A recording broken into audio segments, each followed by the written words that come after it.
오, 이거 돌아가네 막. 오, 튜토리얼처럼 돼 있구나. 오.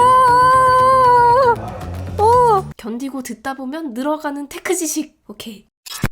안녕하세요 여러분, 주연입니다. 저는 지금 삼성의 새로운 XR 기기 무한이 공개되는 현장에 왔는데 바로 이렇게 제 손에 들려 있거든요. 일단은 바로 써보고 착용감부터 한번 이야기해본 다음에 자세하게 어떤 기능들이 있는지 풀어볼게요. 일단 제가 손으로 들었을 때는 생각했던 것보다 되게 가벼워요. 가볍게 들기에도 괜찮은 정도? 애플 비전 프로랑 확실히 다른 점은 이 뒤쪽 밴드가 하드 타입으로 되어 있다는 거. 한번 써볼게요.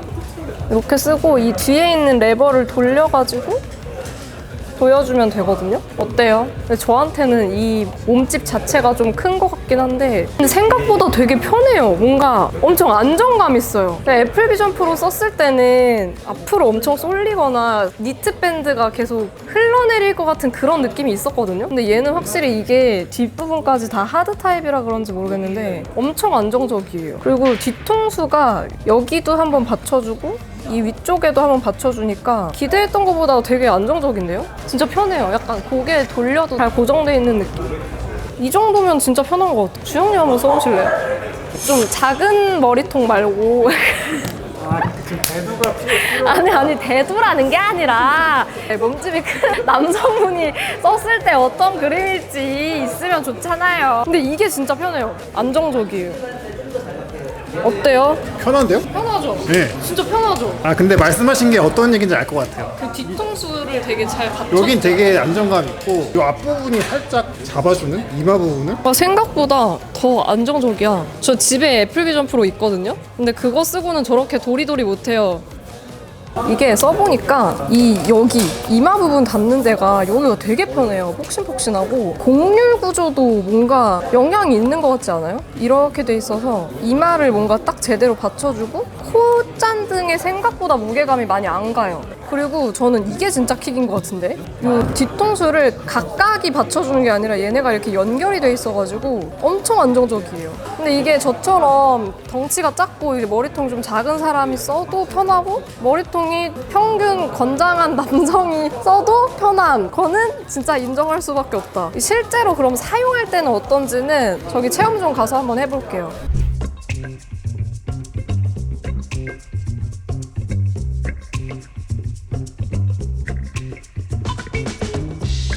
자, 여러분 제가 방금 체험을 해보고 왔는데요. 좀 체험 후기를 좀 털어드릴게요. 일단은 이 제품 구조를 먼저 설명을 들었는데 이 위쪽에 버튼 2개가 있잖아요. 이게 이제 탑 버튼이라고 하는 뭐 전원 버튼 겸 제미나이 호출 버튼이고 이게 볼륨 조절 버튼이더라고요. 우리 스마트폰에서 그냥 볼륨 올리고 내리는 것처럼 똑같이 그냥 조절을 할 수가 있고 여기 옆에 터치 슬라이드 버튼이 있는데 이게 지금 실제 환경과 화면을 오가는 오퍼시티 같은 거 조정해주는 그런 역할도 하더라고요. 그리고 이제 요거 레버를 돌려가지고 머리 크기에 맞게 이제 착용을 하는 건데 아까도 잠깐 말씀드렸지만 착용감이 생각보다 진짜 괜찮아요. 저는 이 뒤에 달려있는 요 원형 머리 받침대가 진짜 편하더라고요. 근데 이게 또 좋은 게 앞에 요 쿠션 있죠? 이 이마 쿠션이 머리에 이렇게 딱 돼서 받아주거든요. 그래서 지금 제가 방금 끝내고 와가지고 한 30분 정도 계속 쓰고 있었더니 여기가 살짝 빨개져 있긴 한데 실제 쓰는 동안에는 뭔가 아프다거나 혹은 콧잔등이 눌린다거나 이런 느낌이 전혀 없었고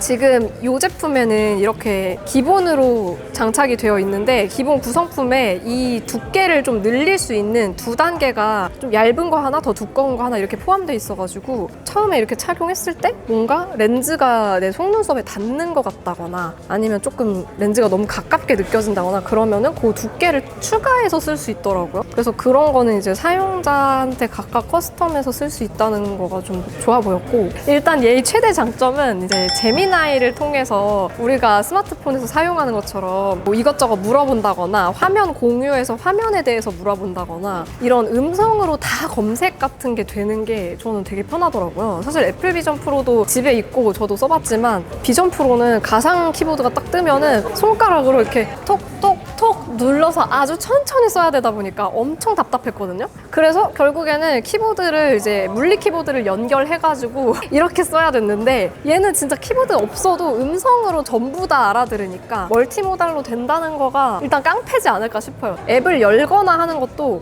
유튜브에서 주연 검색해서 동영상 하나 틀어줘 하면은 얘가 알아서 유튜브 열어서 주연 검색하고 알겠습니다.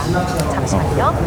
유튜브에서 주연을 검색하는 거예요. 확실히 음성 인식으로 모든 걸 다 이제 통제하고 뭔가 실행할 수 있는 그런 차원에서는 조작감은 진짜 좋은 것 같아요. 그런 게 되게 좋았고 그 다음에 좀 제가 활용을 더 해보고 싶은 부분은 이게 플레이 스토어랑 앱 자체를 같이 공유하다 보니까 PC 링크로 좀 PC랑 연결을 해가지고 이걸 쓰고 그 가상 공간 안에서 뭐 영상 편집을 한다거나 이미지 편집을 한다거나 이런 것도 다 가능하다고 하거든요. 생산성 면에서 되게 좋을 것 같고 뭐 작업하다가 궁금한 거 있으면은 인터넷 창 따로 열어가지고 할 필요 없이 제미나이한테 이거에 어울릴 만한 이미지 찾아줘, 만들어줘 이런 거 다 되잖아요. 그래서 그런 부분에서는 진짜 무궁무진하게 활용할 수 있을 것 같고 세 번째 장점은 OTT가 다 돼요.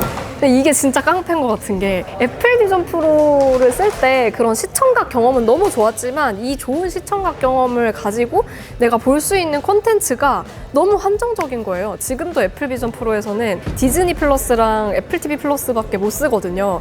유튜브도 사파리로 들어가서 사파리에서 유튜브를 검색해서 들어가야 되는데 이제 얘는 그냥 정식 그 유튜브 앱부터 여러 가지 OTT 앱들을 다 지원하니까 가상 공간에서 좀 더 입체감 있게 뭔가 그런 OTT 콘텐츠들도 다 볼 수 있다는 거. 우리가 모바일에서 쓰던 앱 경험 같은 것들을 그대로 XR 경험으로 이어갈 수 있다는 거가 진짜 AI 다음으로 큰 장점인 것 같고 이런 것도 있어요. 유튜브에서 뭐 영상을 보거나 할 때도 일반 2D 영상들도 기기 안에서 자동으로 입체화를 하면서 보여주기 때문에 조금 일반적인 2D 화면으로 보는 거랑 확실히 느낌이 좀 다르긴 하더라고요. 그래서 그런 것들도 좀 콘텐츠 보는 재미가 있는 것 같고 사운드도 되게 궁금했거든요. 어떤 느낌으로 들릴지? 근데 사운드 스피커 보시면은 위쪽으로 오른쪽 왼쪽에 들어가 있고 아래쪽에는 살짝 뒤쪽에 또 오른쪽 왼쪽 들어가 있어요. 그래서 사운드가 여기 약간 이렇게 네 군데가 들어가니까 뭔가 소리가 들릴 때 뭐 제미나이 음성 답변이든 뭐 음악이든 이런 것들이 약간 머리통에서 들리는 느낌? 사운드도 살짝 입체적인 느낌이 든다라는 생각은 들더라고요. 그리고 발열이 적어요. 제가 30분 동안 사용해봤을 때 막 뜨끈뜨끈하고 덥고 이런 느낌은 없었고 아무래도 비전 프로랑 비교하게 되는데 비전 프로 같은 경우에는 실제로 썼을 때 좀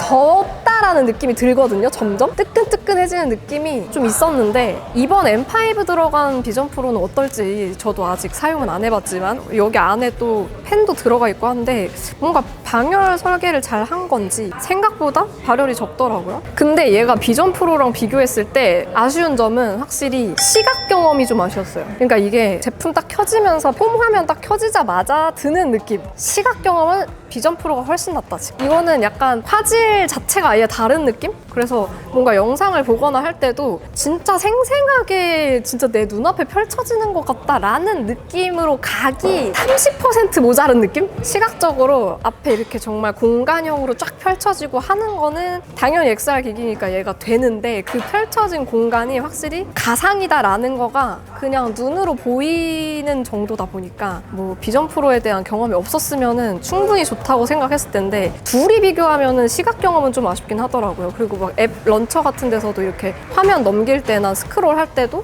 조금 주사율이 이렇게 눈에 약간 보이는 느낌도 들고 이렇게 뜨드드득 하고 그 끊기는 느낌? 시각 경험은 조금 더 올라와줘야 되지 않나. 특히 이 화질 부분이랑 이 색감 표현 P3 95% 지원하는 걸로 스펙상 나와 있던데 그 스펙을 뭔가 실제 눈으로 못 담아내는 그런 느낌이랄까? 그리고 요게 밑에 외부광 차단해주는 실리콘 패드 같은 게 있어요. 그래서 그거를 달고 쓰면은 더 몰입감이 살아나고 확실히 좋은데 뭔가 이 렌즈 간 거리나 이런 부분도 제 얼굴형에 맞게 얘가 알아서 조절해줘서 보는 상황이었지만 약간씩 그 미간 사이에 그 빈 공간이 그림자 같은 느낌이 계속 눈에 뭔가 보인다 그래야 되나? 양안을 이렇게 뚫어놨다 보니까 얘가 이렇게 합쳐져서 딱 뚫린 느낌으로 보여줘야 되는데 막 이런 느낌으로 가운데 살짝 뭐가 있는 것 같은 그런 느낌으로 보인다 그래야 되나? 그래서 요거는 조금 더 보정이 필요할 것 같아요. 근데 아마 이거는 소프트웨어로 펌웨어 업데이트하면서 더 좋아질 것 같고, 뭐 하드웨어 설계상의 문제라기보다는 이제 좀 사용자 경험들이 축적되면서 약간 펌웨어로 좋아지지 않을까 하는 생각이 듭니다. 그래서 일단 전반적으로 경험해봤을 때 사실 기대했던 것보다 되게 실용성은 좋을 것 같아요. 왜냐하면 무게분산 설계도 되게 잘했고 여러 사람 얼굴형이나 크기에 맞게 이렇게 커스텀할 수 있는 부분들도 있고 해가지고 착용감도 되게 안정적이고 편하고, 경험할 수 있는 컨텐츠들도 비전 프로보다 확실히 더 다양하게 열려 있다 보니까 일상적으로 계속 많이 사용하기에는 무한히 나을 것 같고, 이게 가격이 너무 잘 나왔어요. 솔직히 비전 프로가 처음 나올 때 499만 원이었잖아요. 근데 이거는 정말 사야 되겠다라고 마음을 먹기가 어려운 가격이거든요. 그냥 사실 아마 일반적인 대중분들은 저걸 대체 누가 사지? 저거 그냥 테크 유튜버들이나 사는 거 아니야? 뭐 이런 식으로 느껴지셨을 것 같은데, 무한은 확실히 일반 유저들도 살 수 있겠다라는 정도의 가격이잖아요. 이게 269만 원에 나왔는데 폴드 7이랑 약간 비슷한 가격대에서 살짝 한 20-30만 원 더 비싼 이런 가격이다 보니까 뭔가 내가 이런 XR 기기를 삼성 제품으로 제미나이와 함께 뭔가 써보고 싶다라는 분들은 선택하실 수 있을 것 같고, 그리고 이게 진짜 XR 기기 시장에서 삼성이 좀 대중화도 노리고 있구나 싶었던 게, 얘 구매했을 때 주는 컨텐츠 이용권 같은 거 리스트가 쫙 그 공홈에 나와 있는데 보니까 막 온갖 게 다 들어가 있더라고요. 쿠팡 플레이 뭐 1년 이용권, 유튜브 프리미엄 1년 이용권, 티빙 이용권, 뭐 별의별 게 다 들어가 있어서 이제 님들의 시청각 경험을 2D 화면으로만 보지 마시고 이제 XR로 넘어오세요 하는 그 의지가 좀 보여가지고 내년이 좀 더 기대되지 않나 싶어요. 이제 XR 기기의 경쟁이 시작되는 거 아닌가. 하여튼 재밌게 써봤습니다. 요거는 제가 더 사용해보고 더 자세한 사용 후기로 한 번 더 다뤄드리도록 할게요. 더 궁금한 점 있으신 분들은 댓글로 많이 남겨주시고요. 전 다음 영상에서 또 만나요. 안녕. 바이.